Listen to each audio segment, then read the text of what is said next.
감사합니다. 양해 말씀드리겠습니다. 제가 지금 저희 대한영상의학회 충계 종합 심포지움이 내일부터 부산에 있어가지고 제가 4시 기차로 내려가야 됩니다. 그래서 제가 중간에 자리를 이석해야 될 것 같아서 질문을 제가 끝나면은 좀 받을 수 있었으면 좋겠습니다. 제가 말씀드릴 내용은 이제 제목은 이제 하지정맥류의 엔도베스큘라 트리트먼트인데요, 넌 서지컬 트리트먼트인데, 하지정맥류는 이제 아시다시피 엄밀한 의미로 질환명이 아니죠. 그건 이제 클리니컬 매니페스테이션입니다. 그래서 하지정맥류를 일으키는 질환은 바로 우리가 이제 정맥부전, 만성 정맥부전이라고 하죠. 크로닉 비너스 인서피션시, 그 중에서도 이제 슈퍼피셜 비너스 인서피션시가 이제 하지정맥류를 일으키는 주범이 됩니다. 바로 이 크로닉 비너스 인서피션시를 어떻게 트리트먼트, 엔도베스큘라 트리트먼트를 어떻게 하느냐, 그거에 대해서 오늘 말씀을 드리겠습니다. 자, 치료하는 방법은 크게 두 가지로 나눌 수가 있습니다. 첫 번째, 리플럭스가 있는 그 크로닉 비너스 인서피션시의 소스를 제거하는 방법이고요. 소스를 제거하면은 이론적으로는 베리코스티 자체가 바로 디컴프레션이 되면서 이제 슈링키지가 돼야 되는데 안 그런 경우가 굉장히 많습니다. 그러니까 이 베리코스트리비터를 어떻게 제거하느냐, 이 두 가지 이제 스텝으로 나눠서 치료를 할 수가 있는데요. 베리코스트리비터리는 실질적으로는 뭐 스클레로세라피랑 플레벡토미밖에 없습니다. 고식적인 방법이고 현재도 그 방법이 제일 보편적인 거고요. 그래서 특별히 드릴 말씀은 없고, 이 크로닉 비너스 인서피션시의 소스를 제거하는 방법에 대해서 말씀드리겠습니다. 전통적으로 수술이 있었고요. 저는 서전이 아니라 뭐 수술을 얘기할 건 없고, 그다음에 2000년대 이제 초반에 로버트 민이라고 이제 뉴욕에 있는 인터벤셔널 레디올로지입니다. 한국계입니다. 민. 그런데 그분이랑 이제 이 코넬 쪽에서 이제 레이저를 개발을 해가지고 이 레이저가 아주 광풍이 불었습니다. 국내에서도 아직까지도 뭐 레이저가 굉장히 많이 보편적으로 사용이 되고 있고요. 코비디언에서 이제 라디오 프리퀀시 어블레이션을 이제 보편적으로 많이 사용을 했고, 현재 국내에서도 아주 성황 내에 사용이 되고 있습니다. 스클레로세라피는 이제 폼 스클레로세라피가 2000년대 중반에 이제 유행을 하면서 이 폼 스클레로세라피로 사피노스 베인을 클로저 시키려는 시도가 됐었는데 실질적으로는 페일을 했습니다. 그러면서 이 스클레로세라피를 보완한 치료법이 바로 마지막에 최근에 국내에 도입된 미케노 케미칼 어블레이션, 클라리베인이라고 하는 상품명입니다. 그 방법이 되겠고, 그 다음에 뭐 지하철 광고까지 최근에 했었죠. 메디트로닉의 시아노 아클레이트 글루 베나실이라고 하는 순간 접착제입니다. 자, 이런 치료 방법으로 이제 치료를 합니다. 엔도베스큘라 트리트먼트랑 서저리를 비교를 했을 때는요, 결과는 그냥 똑같습니다. 똑같고, 결과는 똑같다는 얘기는 사피노스 베인 오클루전 레이스는 똑같습니다. 똑같고, 그거를 이제 어떤 면에서 두 개를 비교를 해볼까 하고서 포인트를 보면은, 첫 번째는 퀄리티 오브 라이프, 그 다음에 포스트오피 페인이 얼마나 감소했느냐, 그 다음에 노멀 액티비티로 얼마나 빠른 시간에 복귀를 하느냐, 이쪽으로 포커스를 했습니다. 자, 그래서 이렇게 결과들이 굉장히 많이 있는데요.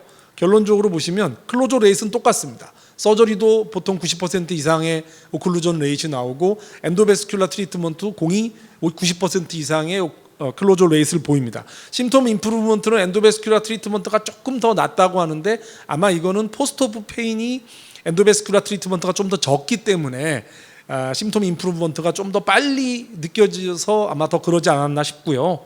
퀄리티 오브 라이프도 엔도베스큘라 트리트먼트가 훨씬 더 좋은 것으로 되어 있습니다. 스카도 적고 리커버리도 빠르고요.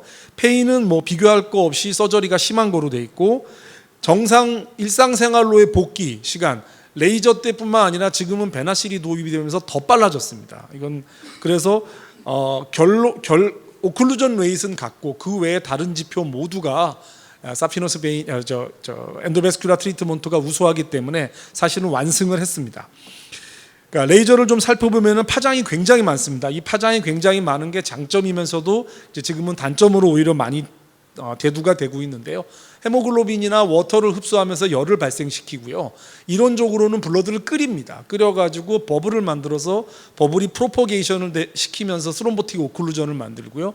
그런 스롬보틱 오클루전의 양이 많고, 일반적으로 레이저 파이버에서 레이저 빔, 그 마징가 제트나 이런 데서 나가는, 눈에서 나가는 레이저 빔을 생각하시면 됩니다. 그러다 보니까 베인 퍼포레이션을 시키는 경우가 많죠.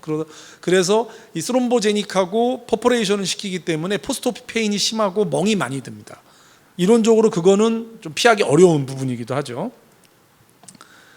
엔도비너스 레이저 트리트먼트 저희가 발표한 데이터들인데요. 이게 그레이트 사피노스 베인, 스몰 사피노스 베인, 지아코미니 베인, 이게 요새는 이제 사이 익스텐전 오브 스몰 사피노스 베인이라고 그러는데, 요거 공이 다 80% 후반에서 100%에 가까운 오클루전 레이스를 모두 보였습니다.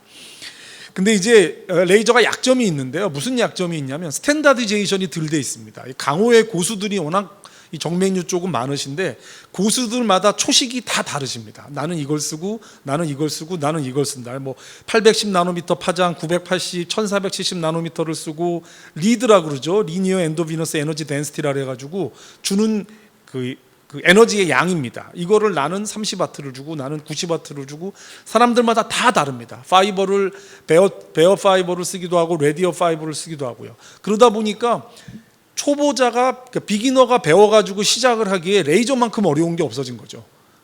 그래서 이 레이저가 이미 자기가 어느 정도 수준을 달성하신 분들한테는 정말 편하게 다룰 수 있는 도구가 되겠지만 처음 시작하는 분들한테는 상당한 허들로 작용을 할 수가 있습니다. 이에 비해서 고주파는 스탠다드제이션이 되어 있습니다. 버튼 하나만 띵 누르면 자기가 알아서 20초 동안 어블레이션을 하고 120도까지 딱 맞춰져서 올라갑니다. 저희는 제네레이터는 하나도 신경을 쓸 필요가 없고 버튼만 누르면 되죠. 레이저랑 똑같이 열을 발생시키고요. 이렇게 코일이 7cm 정도 되는 골드 플레이트라고 이제 닉네임을 붙이는데요. 얘가 이제 여기서 고주파를 통해서 열이 발생을 하고 레이저하고 조금 다른 점은 얘는 좀 슈링키지를 많이 시킵니다. 베인 슈링키지를 많이 시키고 스롬보제닉한 게 좀 덜합니다. 그래서 레이저보다 통증이 덜하겠죠. 방법은 비슷합니다. 그래서 이 고주파랑 레이저가 둘 다 똑같이 열을 이용한 치료 방법인데 그래도 어느 게 더 좋은가라고 비교를 했습니다. 이제 유명한 마이애미의 호세 알메이다 선생님, 제 사부님이신데 리커버리 스타디라고 이제 RCT를 했고요. 그다음에 이제 덴마크의 카디오베스큘라 서전입니다. 라스무센이라는 양반이 또 RCT를 했습니다. 고로 뭐였냐면 결과는 역시 똑같습니다. 결과는 뭐 오클루전 레이스는 통계적으로 차이가 없는데 레이저보다 고주파가 멍이 덜 들고 그러다 보니까 당연히 통증도 더 적었다라고 되어 있습니다. 단 이때 사용한 그 레이저, 비교한 레이저는요 980 나노미터랑 1470 나노미터의 베어 팁입니다. 이게 레디알 팁을 쓰면 조금 통증이 덜 하거든요. 그리고 최근에는 1940 나노미터까지 나와가지고 만약에 최근 데이터로 격도를 하면은 어떻게 될지는 좀 굉장히 궁금한 상황입니다. 현재까지 나와 있는 데이터에서는 레이저가 한 번도 RF를 이긴 적은 없습니다. 예. 둘 다 똑같이 열을 발생시키다 보니까 그레이스 아피노스 베인을 어블레이션 할 때는 무릎 주변에서 펑처를 해서 세팔릭 익스텐전을 해야 됩니다. 이 무릎 아래로 내려가면은 사피너스 베인이랑 사피너스 너브가 딱 붙어 있기 때문에 극심한 파레스테지아를 만들 수가 있습니다. 아무리 투미선트를 잘해도 그거는 피할 수 없기 때문에 반드시 무릎 보다 아래로 내려가면 안 되고요. 펑처 사이트가 스몰 사피너스 베인 같은 경우에는 펑처가 미드 카프 이하로 내려가면 슈랄로무 데미지 가능성이 굉장히 높습니다. 그래서 반드시 주의해야 되실 건 이 무릎 위쪽과 미드 카프 상방을 펑처해야 된다는 걸 명심하셔야 됩니다. 가끔은 아주 가끔은 플로로스코피가 도움이 될 때가 있는데 이렇게 아주 톨톨스한 곳을 지나갈 때는 초음파를 보면서 가이드와이어 패시지 하기가 조금 여의치 않을 때가 있습니다. 그래서 이런 경우에는 가끔 플로로스코피가 도움이 되지만 거의 대부분은 초음파만으로 충분히 시술을 할 수가 있습니다. 스클레로세라피는 이제 소듐 테트라데실 설페이트나 폴리도카놀 이건 아직 우리나라에 안 들어와 있습니다. 이 STS를 사용해서 베인에 직접 주입을 해가지고 엔도델리움에 데미지를 주고 엔도파이브로시스랑 스롬보시스를 만드는 건데요.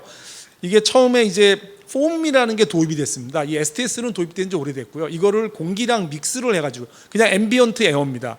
CO2랑도 믹스하시는 분이 있는데 이 앰비언트 에어랑 그냥 1대4나 1대5 정도로 믹스를 해가지고 베인에 주입을 하면 그게 오클루전이 됩니다.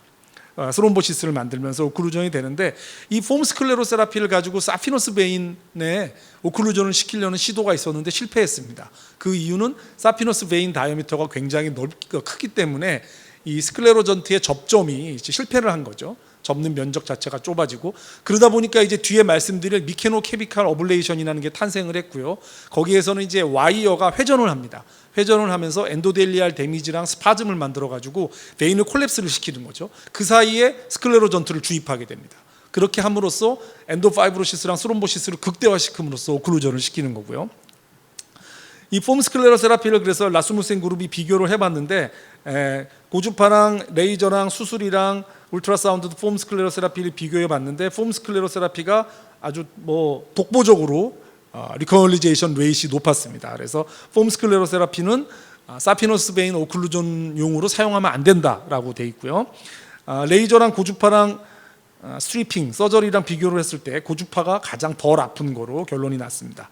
실제로 이 페리페랄의 베리코스티에다가 이렇게 시린지를 주입을 해서 페리페랄 베리코스티, 그 베리코스 분지들을 오클루전을 시키는데요.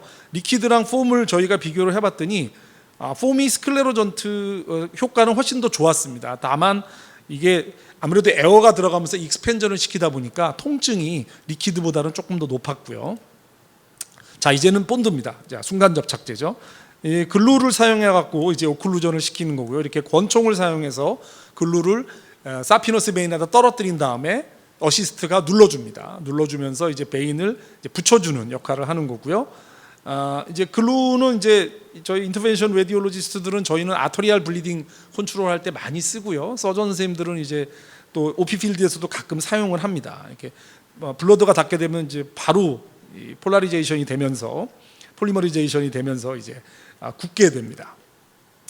권총과 이제 딜리버리 카테타와 이 OCC, 왜 OCC밖에 안 넣었는지 참 이해는 안 되는데 이 OCC가 들어있는 글루가 있고요. 펑처는 똑같이 기존의 RF나 레이저 하는 거랑 똑같이 합니다. 이렇게 눈금이 있는 딜리버리 카테타가 있고요. 사피노 페모랄 정션에서 최소 5cm이 떨어져 있어야 됩니다. 레이저랑 고주파는 2에서 3cm만 띄면 되는데요. 글루는 이게 액성이다 보니까 조금 세팔라드 익스텐전의 가능성이 있기 때문에 5cm 정도를 띄게 됩니다. 실제로 할 때는 이 레이저랑 고주파에 비해서 이게 메탈이 아니고 빔이 없다 보니까 초음파에서 잘 안 보입니다. 그래가지고 이 카테타 팁을 가이드 와이어를 이용해서 이렇게 잘 확인을 해야 되고요. 조금 빨리 진행을 하면 이 권총을 쏘게 되면 이 글루가 0.1cc씩 떨어지게 됩니다. 넘어가고요. 이게 카테타가 폴리우레탄이라서 잘 안 보입니다. 그래서 이게 어떻게 되어 있냐면은 이 에어필드 튜블이 되어 있습니다. 초음파에서 이렇게 에코제닉하게 보이게. 이렇게 보이시면 이게 별 모양으로 보이시나요? 회사에서는 이게 별 모양이라고 그러는데 제가 볼 때는 하회탈처럼 생겼습니다. 이런 모양을 꼭 확인하셔서 이게 카테타 팁입니다. 이 카테타 팁보다 1cm 정도 상방을 초음파로 누르고요. 글루를 인젝션을 하셔야 됩니다. 안 그러면 이게 글루가 세팔릭 익스텐전을 할 수가 있기 때문에 조심하셔야 되고요.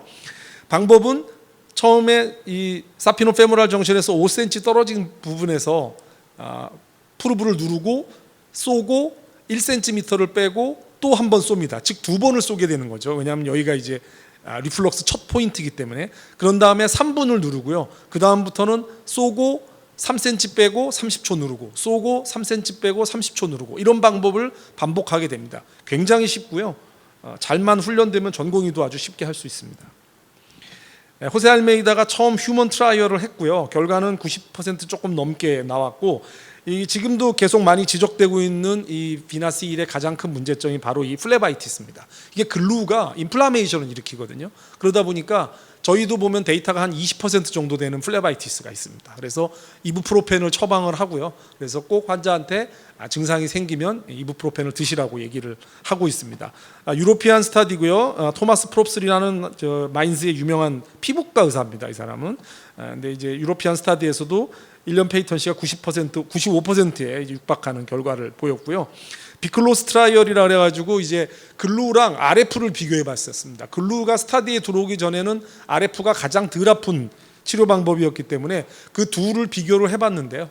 결과는 비슷하고 통증도 뭐 큰 차이 없었습니다. 다만 이제 글루가 더 멍이 덜 들었다고 합니다. 어떻게 보면 당연한 게 고주파나 레이저 같은 경우에는 열 때문에 그 주변을 이제 마취를 합니다. 튜미센트 아나스테지아를 하는데 바늘로 계속 찌르게 되죠. 근데 베나실은 그게 필요가 없습니다. 그래서 뭐 멍이 좀 덜 든다라는 결론만 났고요. 이게 레이저나 고주파에 비해서 다이아미터가 큰 데에서는 못하지 않느냐라는 의문을 가지신 분들이 있어가지고 시애틀의 캐서린 깁슨이 스타디를 했습니다. 웨이브 스타디라고 했는데 20mm 직경까지 해봤는데요. 이게 서 있을 때 20mm 넘는 환자면 뭐 거의 웬만한 환자들은 다 포함이 되는 거고요. 큰 차이가 없었습니다. 그래서 다이아미터가 큰 경우에도 문제가 없었다고 되어 있고요. 홍콩의 닥터 첸이라는 베스큘라 서전을 제가 제 심포지움 때 불러다가 강의를 시켰는데 이 친구는 1년 페이턴시가 78.5%로 굉장히 낮습니다. 그래서 봤더니 이 친구는 IFU를 지키지 않고 그냥 스킵 에어리어가 있습니다. 쏘고 조금 중간에 뛰는 부분들이 있더라고요. 그런 부분이 있으면 이렇게 78.5%로 페이턴시 레이시 좋지 않기 때문에 반드시 IFU를 좀 지켜라라는 말씀을 드리고 싶고, 저희가 올해 저널 오브 베스큘라 서저리에 이 퍼블리시를 한 데이터인데요. 이게 뭐냐면 베나실은 장점이 레이저나 고주파에 비해서 두 가지가 있습니다. 첫 번째는 말씀드린 열을 사용하지 않기 때문에 투미센트 아네스테지아가 필요 없고요. 두 번째는 스타킹을 신으실 필요가 없습니다.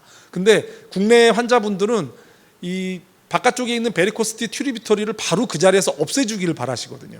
근데 베나실만 하고 나면 스타킹을 신으실 필요가 없는데 플레벡톰이나 스클레로를 하고 나면 스타킹을 신기셔야 됩니다. 즉 베나실의 장점이 희석이 되는 거죠. 그래갖고 저희가 그 베리코스 튜리비터리가 나오는 입구보다 하방을 펑처해서 베나실을 했을 경우에는 플레벡톰이나 스클레로세라피를 안 해도 되지 않을까 라는 가정을 가지고 연구를 해봤고요. 실제로 70% 이상의 환자에서 콩커미턴트 트리트먼트를 안 해도 스타킹도 신으실 필요 없고 투미센트도 안 하고 이 환자는 추가적인 치료도 없이 끝났습니다. 그래서 그 결과를 저희가 리포트로 해가지고 베나실이 70% 이상 환자에서는 엄청나게 많은 장점을 줄 수 있다라는 내용이었습니다. 마지막으로 미케노 케미칼 오블레이션은 그림을 보시면 이제 쉽게 이해가 되는데요. 요 와이어가 이제 회전을 합니다. 약간 끝은 뭉툭해서 베슬 인저리는 거의 주지 않는데 이게 가끔 밸브에 이렇게 낑기는 경우가 있는데요. 반대로 잘 돌리시면 쉽게 풀려 나올 수 있습니다. 아주 빠른 RPM으로 회전을 하는 동시에 요 시린지가 장착되어 있고 여기에 이제 스클레로 전투가 있습니다. 이 부분을 엄지손가락으로 쭉 주입을 하면서 나오는 거고요. 시술 시간은 굉장히 빠릅니다. 결과는 뭐 한 2년 데이터까지 95% 이상의 좋은 데이터가 나오고요. 얘는 열을 사용하지 않기 때문에 얘도 투미센트 아네스테지아를 할 필요는 없고 당연히 그러다 보니까 너무 데미지도 없습니다. 다만 베나실하고 달리 얘는 스타킹을 신겨야 되죠. 엄청나게 편안하고 좋은 방법인데 약점이 뭐냐면 스클레로 전투는 우리 몸에 쓸 수 있는 한계 용량이 10cc에서 12cc입니다.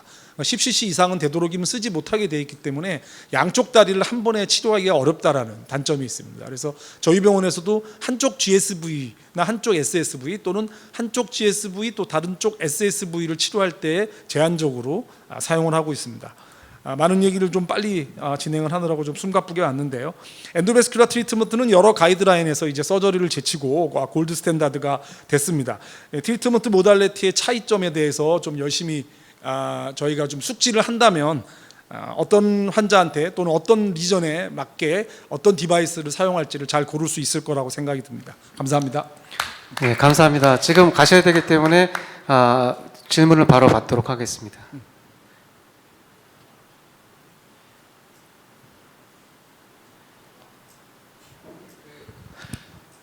같은 걸 보다 보면은 이게 결국 베리코스 베인을 치료할 때 초기 초음파 평가가 되게 중요하다고 강조를 하면서 막 그 복잡한 제가 볼 땐 되게 복잡해 보이는 맵도 그리고 환자 피부에다가 이렇게 막 그림도 그려갖고 막 평가를 하는데 근데 정작 제 입장에서 약간 의아한 건 치료할 때 보면 다 그레이스 사피노스 베인 어블레이션으로 결국은 다 귀결이 되더라고요. 그래서 그냥 제가 아무것도 모르는 사람의 입장에서 볼 때는 앞에 거는 왜 이걸 이렇게 열심히 하는 걸까? 결국은 GSV를만 어블레이션 하든지 잘라내든지 막는 건데 앞에 이런 과정들이 왜 이렇게 다 중요한 건지 그걸 좀 여쭤보고 싶습니다.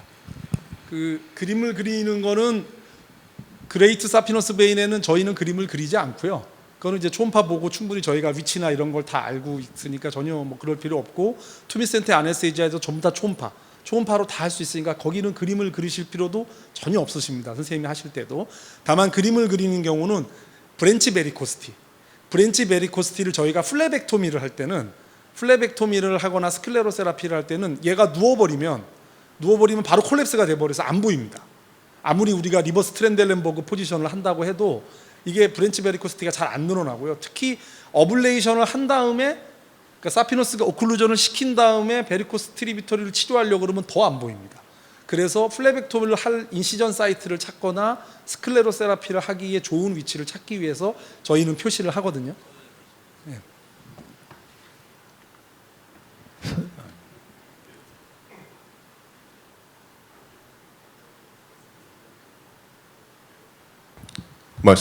전 서영병 흉부외과 공준혁입니다.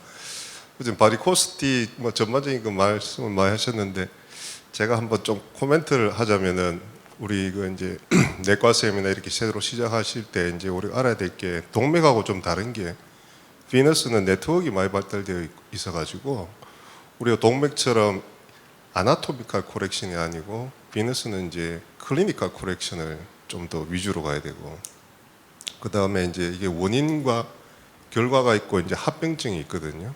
그래서 지금 우리가 RF나 이제 뭐 클라리베이나 이거는 이제 원인이 되는 그것을 치료하는 거고 그 위에도 프리옵이나 포스트옵으로 환자를 아나토미 코렉션이 아니고 클리니컬 코렉션하는 여러 가지 툴들이 있습니다. 그래서 그런 걸 같이 공부를 하셔가지고 환자한테 치료 방침을 결정하는 것이 좀 좋지 않나 싶어서 말씀을 좀 드렸습니다. 감사합니다. 선생님 그 배나실의 그 장점이 그 외래에서 하시거나 그럴 땐 굉장히 좋을 것 같은데요. 그 아나토믹하게 좀 베리에이션 있을 때 특별히 더 유용하게 쓸 수 있는 뭐 팁 같은 게 있을까요? 그 제가 봤더니 이게 좀 구불구불하고 약간 이제 카테터가 짧고 그러면 조금 유용하게 쓸 수 있을 것 같기도 한데 은근히 스티프하고 길이도 굉장히 길고 어차피 그 그레이스 사피노스페인 빼고는 딴 데는 전혀 못 쓸 것 같이 보이기도 하고 그렇게 막 유용하게 쓸 수는 없을 것 같아서요. 예, 그 저희 그 논문에도 저희가 이제 그 일루시데이션을 했는데 이게 그래서 하이드로필릭 와이어가 꼭 필요합니다. 그러니까 이제 여기 대부분 선생님들이 이제 카디올로지 선생님들 있을 텐데 카디올로지스트 선생님들 뭐 하이드로필릭 와이어 뭐 밥 먹기보다 더 쉽게 다루시지 않습니까? 그래서 그런 톨촐스한 베슬 같은 경우에는 하이드로필릭 가이드 와이어로 통과를 시키시고요. 그 다음에 이제 뭐 베나실 같이 카테타를 어드밴스 하거나 아니면 고주파나 레이저 같은 경우에도 시스를 먼저 어드밴스 시킨 다음에 들어가시면 굉장히 쉬우시고요. 그 다음에 이 베나실을 사용하실 때 제일 이제 좀 어려운 점이 뭐냐면 초음파에서 이 사피노 페모랄 또는 사피노 포플리티알 정션에서부터 카테타 팁까지 OCM을 메저를 해야 됩니다. 이게 한 필드 안에 안 들어올 수가 있어요. 초음파가 조금 좋은 거는 이게 프루브를 바꾸면 되는데 이게 리니어 프루브로 이게 한 필드에 포함이 안 되는 경우도 있고요. 사피노 퍼플리티알 정션 같은 경우에는 이 사피노 페모랄하고 달리 굉장히 깊습니다. 그리고 이게 그 인서션 사이트가 하나가 아니고 여러 개 있는 경우가 있고요. 그래서 그거를 위치를 잡기가 굉장히 어려운 부분이 있어서 사피노 퍼플리티알 정션 같은 경우에는 상당히 좀 애를 먹는 경우가 있습니다. 그래서 그러니까 사피노 퍼플리티알 정션에서 어떤 선생님들 같은 경우에는 베나실보다는 오히려 고주파나 레이저를 더 선호하시는 분들도 있습니다.